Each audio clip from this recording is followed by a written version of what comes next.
Եվ բոլորին, իսկ դու գիտեք, որ Ճապոնիայում բրինձե գնդիկը ունի իր սեփական տաճարը։ Պատկերացրու, Ճապոնիայում կա մի տաճար, որը մարդիկ անվանում են օնիգիրի տաճար։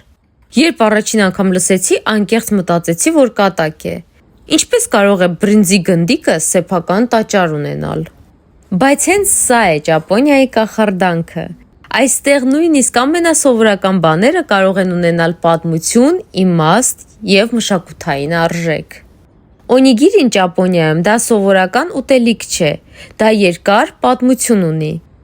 Դարեր շարունակ օնիգիրին եղել է մարդկանց ամենօրյա կյանքի մասը, հեշտ անելի, պարզ և շատ կարևոր սնունդ։ Սամուրայներն անգամ ճանապարհներին իրենց հետ օնիգիրի էին վերցնում։ Եվ հենց այդ պատճառով զարմանալի չէ, որ դրա շուրջ ստեղծվել է նույնիսկ հոգևոր և մշակութային հետաքրքրություն։ Երբ կանգնած էի այս վայրում, մտածում էի.